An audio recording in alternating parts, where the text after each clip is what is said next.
E eu gostaria de convidá-los agora para conhecer os alunos presenciais, tá, da minha turma de psicologia aqui da UFPB, de letras, para a gente escutar um pouquinho o que eles pensam, o que eles viram, o que eles acharam da disciplina. Depois a gente volta para comentar sobre essa psicologia científica.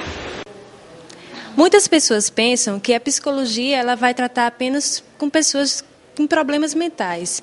E muitas teorias e estudos têm mostrado que não é bem assim. A psicologia ela está presente em todos os campos, principalmente na área do ensino.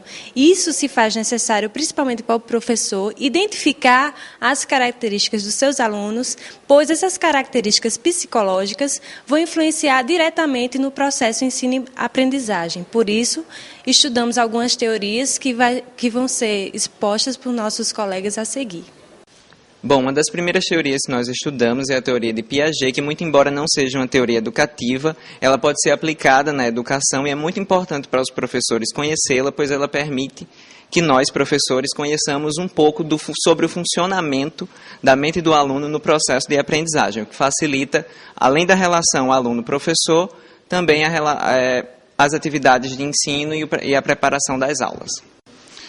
Outra teoria que a gente também vai ver nessa disciplina é a de Vygotsky. Ele vai falar da importância do professor trabalhar com alunos em diferentes níveis, proporcionando um bom aprendizado para todos, tornando-os mais inteligentes. Nós também estudamos a teoria de Ausubel, que valoriza a aula expositiva e ajuda os professores a proporcionar uma aprendizagem significativa e verdadeira aos alunos.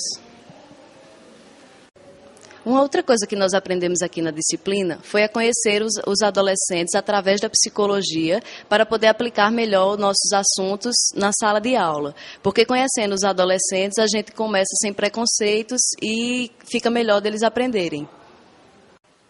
O estudo da adolescência nos faz perceber, como professores, que nós podemos ajudar nossos alunos a lidar melhor com os conflitos que eles passam nesse período. Os conhecimentos da psicologia se aplicam numa área muito mais ampla do que o que nós pensamos. E no curso de letra, esses conhecimentos são essenciais, porque o bom professor não precisa necessariamente apenas saber o conteúdo, mas também transmiti-lo aos seus alunos. E quando estudamos psicologia em letras, nós aprendemos a conhecer o mundo dos alunos e lidar com esses alunos de uma forma com que aprendam mais confortavelmente e mais facilmente. O estudo de psicologia, para mim, foi muito importante, porque me ajudou a compreender comportamentos e atitudes que antes eu não compreendia. E isso facilitou relações profissionais e pessoais.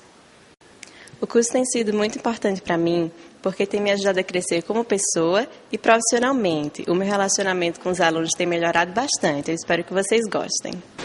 Bom, como nós vimos agora, a opinião dos alunos é bem diferente da opinião e do que nós vimos nas duas cenas anteriores. Nós temos o uso de nome de teóricos, o uso do nome de algumas técnicas, alguns termos científicos, não é? Porque eles estão falando de uma psicologia científica.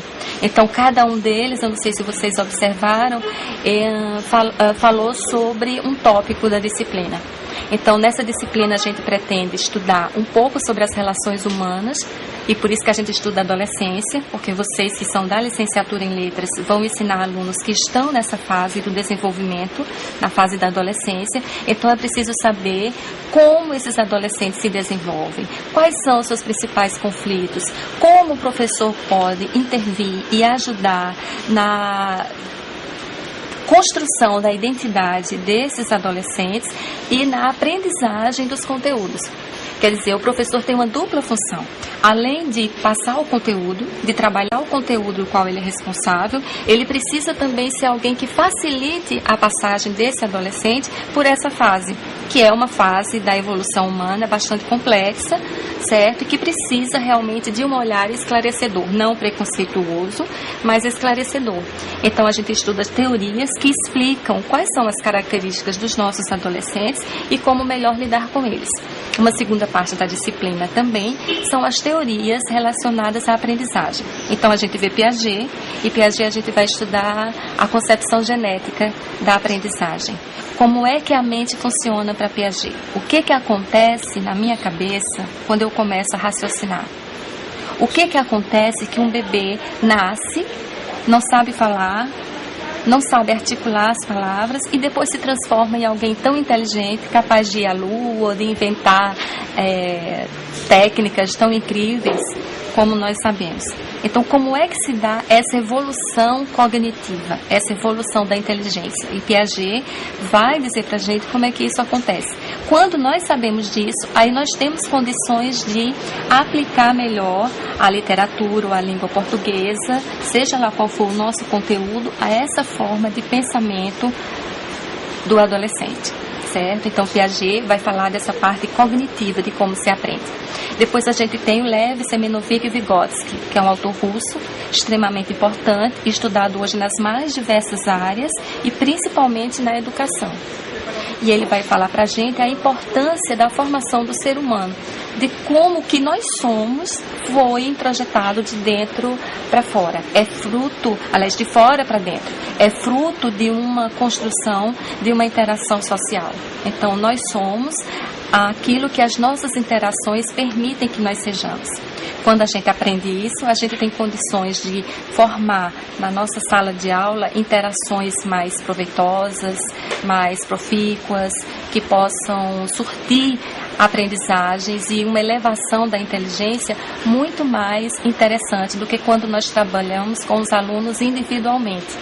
Então, Vygotsky vem falar muito da importância do trabalho em grupo e da interação social. E o professor não como alguém que sabe e transmite, mas como alguém que faz a mediação entre as relações com os alunos. É também uma abordagem extremamente interessante. E, finalmente, a gente tem Ausubel, tá? David Paul Ausubel, que é uma terceira teoria que vai falar da aprendizagem verbal significativa.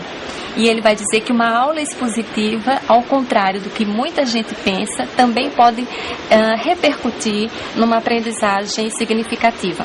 Hoje em dia, com o advento das dinâmicas, das aulas mais modernizadas, muitas pessoas são levadas a acreditar que a aula tradicional é algo em desuso, ou algo que não eleva a inteligência dos alunos.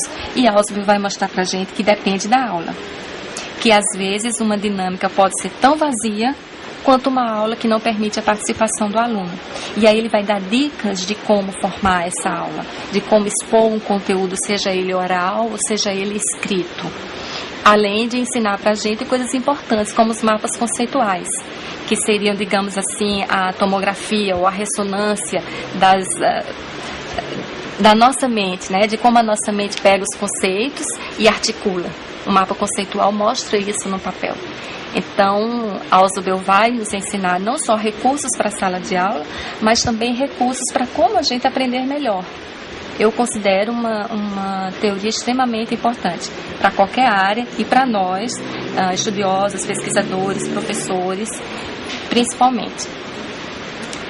Então, a gente diz que a disciplina tem esses dois grandes eixos, a adolescência e a aprendizagem.